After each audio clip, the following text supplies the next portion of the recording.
जय हिंद। इस वीडियो में कक्षा 9 अर्धवार्षिक परीक्षा 2025 के यहाँ पर हिंदी के वायरल पेपर के बारे में बताने वाले हैं और पूरा पेपर यहाँ पर सॉल्व करवाने वाले हैं। जो वीडियो को पूरा देख लेते हैं तो यहाँ पर देखिए आपको भी 70 में 70 नंबर मिल जाएंगे, क्योंकि आपके भी यहाँ पर स्कूल में सेम इसी प्रकार से पेपर आएगा। तो चलिए शुरू करते हैं, ध्यान से वीडियो को देखना। ये वायरल पेपर है। यहाँ पर देखिए समय जो होगा 2 घंटा 30 मिनट होगा। उसके बाद में यहाँ पर देखिए कक्षा 9 विषय यहाँ पर हिंदी केवल प्रश्न पत्र, फिर यहाँ पर निर्देश दिए आपको पढ़ लेना है। उसके बाद में यहाँ पर देखिए खंड बा में वर्णनात्मक प्रश्न होंगे और जो खंड आ होगा इसमें यहाँ पर देखिए बहुविकल्पी प्रश्न होंगे। 20 अंक के होंगे जो आपको कॉपी यहाँ पर OMR शीट मिलेगी, उसी पर भरना होगा। बाकी यहाँ पर खंड खा के सभी प्रश्न एक साथ करना आवश्यक है और प्रत्येक प्रश्नों के अंक निर्धारित उसके यहाँ पर सम्मुख निर्दिष्ट हैं। तो ध्यान से वीडियो को देखना, एक एक क्वेश्चन कराऊंगा, ये बहुत ज़्यादा इंपॉर्टेंट हैं सारे क्वेश्चन। पहला हमारा क्वेश्चन है, कविवचन सुधा पत्रिका के संपादक कौन है? या फिर है किशोरीलाल गोस्वामी की अंबिका, यहाँ पर दत्त व्यास की, राधाकृष्ण दास की, यहाँ पर भारतेंद्र हरिश्चंद्र। तो इसका राइट आंसर हो जाएगा कविवचन सुधा पत्रिका के संपादक कौन है? तो यहाँ पर भारतेंद्र हरिश्चंद्र जी हो जाएंगे। ठीक है। अगला यहाँ पर सरस्वती पत्रिका के संपादक कौन है? तो यहाँ पर देखिए जो सरस्वती पत्रिका के संपादक आपको भी पता होगा, महावीर प्रसाद द्विवेदी जी हैं। का वाला हमारा राइट आंसर हो जाएगा। अगला गोदान किस विधा की रचना है? कहानी है कि निबंध है कि उपन्यास की नाटक? देखिए जो गोदान है ये हमारा उपन्यास है। किसका है? तो प्रेमचंद जी का है। ध्यान रखना, बहुत ज़्यादा इंपॉर्टेंट क्वेश्चन है। पूरा यहाँ पर वीडियो देखना, अच्छी तरीके से बताऊंगा कि क्या क्या आएगा और क्या क्या पूछा जाएगा। ध्यान से वीडियो को देखना, पूरा पेपर यहाँ पर सॉल्व करवाऊंगा। हिंदी प्रदीप पत्रिका के संपादक कौन है? भारतेंद्र हरिश्चंद्र की, पंडित बालकृष्ण भट्ट की, यहाँ पर प्रताप नारायण मिश्र की, बाल मुकुंद गुप्त। तो राइट आंसर हो जाएगा यहाँ पर पंडित बालकृष्ण भट्ट। अगला यहाँ पर हिंदी की उपभाषा है। तो देखिए जो हिंदी की उपभाषा राजस्थानी, पहाड़ी, बिहारी ये सभी हैं। तो राइट आंसर हमारा डी वाला हो जाएगा, ये सभी। अगला है आदिकाल को दूसरे नाम से जाना जाता है। जो आदिकाल है इसको किस नाम से जाना जाता है? तो देखिए इसको उत्थान काल भी बोला जाता है, वीरगाथा काल भी बोला जाता है, चाण काल भी बोला जाता है। तो राइट आंसर हमारा डी वाला हो जाएगा, उपयुक्त सभी। ठीक है, या फिर ये सभी। ये क्वेश्चन याद कर लो, वेरी वेरी मोस्ट इंपॉर्टेंट है। अगला है भक्ति काल की शाखा नहीं है। इसमें भक्ति काल की शाखा कौन नहीं है? देखिए यहाँ पर निर्गुण धारा ये भी है, सगुण धारा ये भी है, प्रेम मार्ग की शाखा ये भी है, लेकिन जो यहाँ पर रीत काल की धारा है ये क्या है? ये नहीं है। तो राइट आंसर हमारा गा वाला हो जाएगा, क्योंकि इसमें नहीं पूछा गया था। ठीक है। अगला है, और चैनल पर पहली बार आए चैनल को सब्सक्राइब भी कर लेना। क्लास 10th की भी आप लोगों को तैयारी करवाई जा रही है। ठीक है। अगला क्वेश्चन है यहाँ पर अवधी भाषा में रचित महाकाव्य। तो देखिए अवधी भाषा में यहाँ पर रचित जो महाकाव्य है ये श्री रामचरितमानस है। और इसके यहाँ पर रचयिता कौन है या फिर रचनाकार कौन है? तो यहाँ पर तुलसीदास जी हैं। ध्यान रखना। अगला है परमाल रासों के रचयिता का नाम क्या है? तो देखिए जगनिक जो है ये परमाल रासों के रचयिता है। ठीक है, राइट आंसर हमारा खा वाला हो जाएगा। अगला क्वेश्चन है, बहुत ज़्यादा इंपॉर्टेंट है। क्या लिखा है कि हिंदी का यहाँ पर प्रथम कवि माना जाता है? तो हिंदी का प्रथम कवि यहाँ पर सरहपा को माना जाता है। राइट आंसर हमारा यहाँ पर गावाला हो जाएगा। अगला है तरण तनुजा तट तमाल तरुवर बहुछाय में अलंकार है। इसमें देखिए उपमा की, अनुप्रास की, रूपक की, श्लेष। तो इसमें हमारा क्या बताया गया? इसमें तरण तनुजा तट तमाल तरुवर बहुछाय, इसमें क्या है? बार बार यहाँ पर अंकों ईश्वर यहाँ पर अक्षरों की बार बार या फिर वर्णों की आवृत्ति हो रही है, जैसे ता हो गया या फिर ला हो गया, ये बार बार आवृत्ति हो रही है। तो यहाँ पर कौन सा अलंकार हो जाएगा? अनुप्रास अलंकार हो जाएगा। अगला है वर्णों की आवृत्ति होती है। तो वर्णों की आवृत्ति इसमें भी होता है, सेम अनुप्रास अलंकार में होती है। तो किस ऑप्शन में? खावाले में है। तो यही हमारा राइट आंसर हो जाएगा। अगला है बंधव गुरुपुद पदम परागा सुरुज सुवास सरस अनुरागा के प्रत्येक चरण में कितनी मात्राएं? इसको गिन लेते हैं। इसको गिना कैसे जाता है? देखिए ब और यहाँ पर एक, ये अंक की बूंदी 2 हो गई, और 3 4 5 6 7 8 9 10 11 12 और 13 14 15 और यहाँ पर 16। ठीक है। तो यहाँ पर प्रत्येक चरण में 16 मात्राएं हैं। तो यहाँ पर हमारा राइट आंसर कौन सा हो जाएगा? 16 वाला हो जाएगा। ठीक है, गा वाला। और तो यहाँ पर ये बंधव गुरुपद पद्म परागा सुरुज सुहास सरस अनुरागा में कौन सा यहाँ पर छंद है? तो इसमें हमारा हो जाएगा चौपाई छंद। ठीक है, सममात्रिक छंद है। इसमें प्रत्येक चरण में 16 मात्राएं होती, तो वो चौपाई ही होता है। राइट आंसर हमारा का वाला हो जाएगा।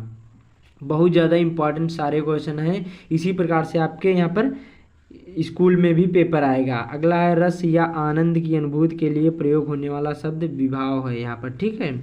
अगला यहाँ पर संचारी भाव की संख्या कितनी होती है? जो संचारी भाव होती है इनकी संख्या 33 होती है। राइट आंसर हमारा पहला ही वाला हो जाएगा। अगला है निम्न में से यहाँ पर शुद्ध वर्तनी वाला शब्द कौन सा है, शुद्ध वर्तनी वाला शब्द कौन है, तो इसमें देखिए अधीन नहीं है, बारात भी नहीं, सांसारिक होता, संसारिक नहीं होता, तो अधीन जो यही हमारा शुद्ध वर्तनी वाला शब्द है, तो खा वाला हमारा राइट आंसर हो जाएगा। बहुत ज़्यादा इंपॉर्टेंट है। अगला बलिष्ठ शब्द का अशुद्ध रूप है, यहाँ पर इसका शुद्ध रूप क्या होगा, तो देखिए बलिष्ठ होता है बलिष्ठ, लेकिन इसमें बलिष्ठ है नहीं, सब में क्या है यहाँ पर बलिष्ठ ट दिया, दो जगह ट दिया, तो इनमें से कोई नहीं होगा। ठीक है।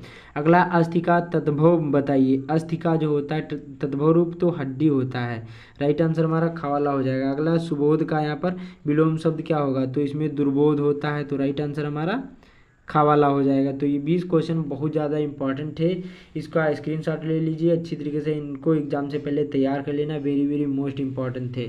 अब ध्यान से वीडियो को देखना, खंडवा होगा, ये कॉपी में लिखना होगा, 50 अंक के होंगे, लिखा है दिए गए गद्यांश को ध्यानपूर्वक पढ़कर यहाँ पर नीचे दिए गए प्रश्नों के उत्तर दीजिए। एक ये पैराग्राफ होगा, इसी को पढ़ करके ये क्वेश्चन के आंसर देना है।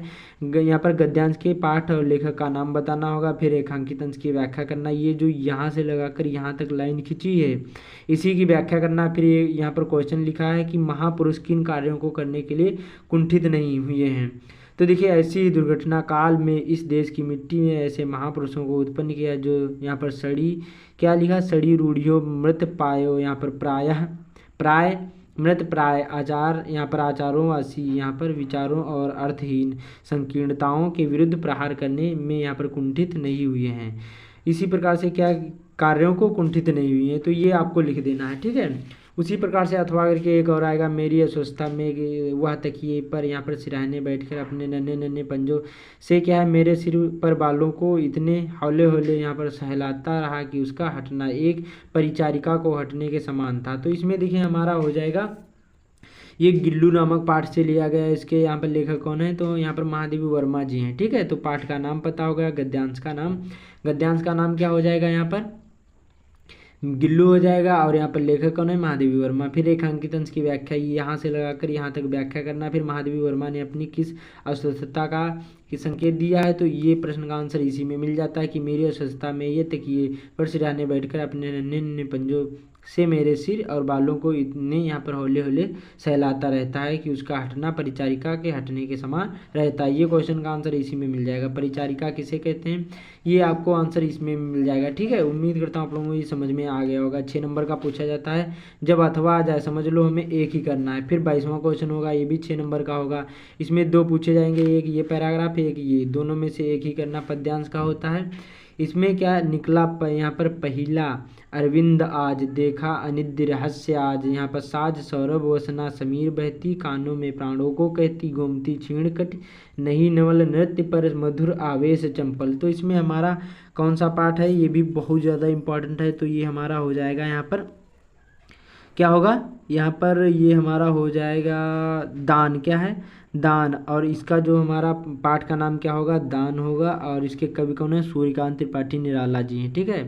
अब जो दूसरा हमारा अथवा करके आएगा, ये देखिए तरुवर फल नहीं खात है सरवर पीहे न पान, और कही रहीम पर काज हित संपत्ति संचय सुजान। जी हमारा किससे लिया गया, ये हमारा लिया गया है यहाँ पर दोहा से, और ये रहीम के दोहे हैं, तो पाठ का नाम दोहा है, और यहाँ पर कवि कौन है, कवि हो जाएंगे रहीम जी। ठीक है। रेखांकित अंश की व्याख्या करना है, एक लाइन की व्याख्या करना है। उसके बाद में यहाँ पर देखिए 23वां पूछा जाएगा, संस्कृत खंड से क्वेश्चन होंगे, संदर्भ लिखना होगा और हिंदी में अनुवाद करना होगा। कावाला होगा रामदासा नारायणपुरे निवसति, तो रामदास जो थे ये नारायणपुर में निवास करते थे। सह वहाँ वो क्या है नित्य रोज ब्रह्म मुहूर्त में यहाँ पर उठकर नित्य कर्म करते थे और नारायण को स्मरण करते थे। इसी प्रकार से इसका ये यहाँ पर अनुवाद हो जाएगा। ये हमारा जो है ये किस पाठ से लिया गया, सिद्धि मंत्रा सफलता का मंत्र से लिया गया ये पाठ से, रामदासा वाला। और जो के अपि पुरुषा महानता अभोत ते संयमेन सदाचारेण, ये हमारा ये किससे लिया गया, ये हमारा जो है दूसरा वाला ये पैराग्राफ ये हमारा सदाचारा से लिया गया है। ठीक है। ऊपर वाला सिद्धि मंत्रा से और नीचे वाला सदाचारा से, एक ही करना है। अथवा का मतलब होता है एक आपको आंसर देना, दोनों नहीं करने हैं। फिर यहाँ पर अनुवाद करने को यहाँ पर ये देखिए पद्यांश वाले श्लोक आएंगे, 2 पूछे जाएंगे, इनमें से एक करना जो आपको पता हो। तो देखिए ऊपर वाला है जो हमारा, ये भी किससे, सदाचार से लिया गया, सदाचारा से नामक पाठ से लिया गया। एक ही आपको करना, संदर्भ लिखना है, हिंदी में अनुवाद करना है, एक ही करना है, ठीक है। फिर यहाँ पर 25वां दीपदान एकांकी का कथा सार लिखना है, या फिर अथवा घर के नए मेहमान एकांकी के आधार पर प्रमुख पात्र का चरित्र चित्रण करना। एक ही आपको करना, चाहे दीपदान एकांकी लिखो या फिर नए मेहमान का। फिर यहाँ पर जीवन परिचय पूछे जाएंगे, हजारी प्रसाद द्विवेदी और यहाँ पर पंडित प्रताप नारायण मिश्र का। एक ही आपको करना है, 4 नंबर का पूछा जाएगा। कभी कभी यहाँ पर देखिए 3 पूछे जाएंगे जीवन परिचय, एक ही आपको करना, चाहे मीराबाई, जयशंकर प्रसाद या संत रैदास के। ये तीनों बहुत ज़्यादा इंपॉर्टेंट हैं, 5 आप लोग जीवन परिचय तैयार कर लो। फिर एक श्लोक लिखने को आएगा और कम से कम आपको 3 श्लोक तैयार कर लेना है। उसके बाद में प्रश्नों के उत्तर यहाँ पर दिए होंगे, ये आपको करने हैं, 2 ही आपको प्रश्न करने हैं और ये 2-2 नंबर के पूछे जाएंगे।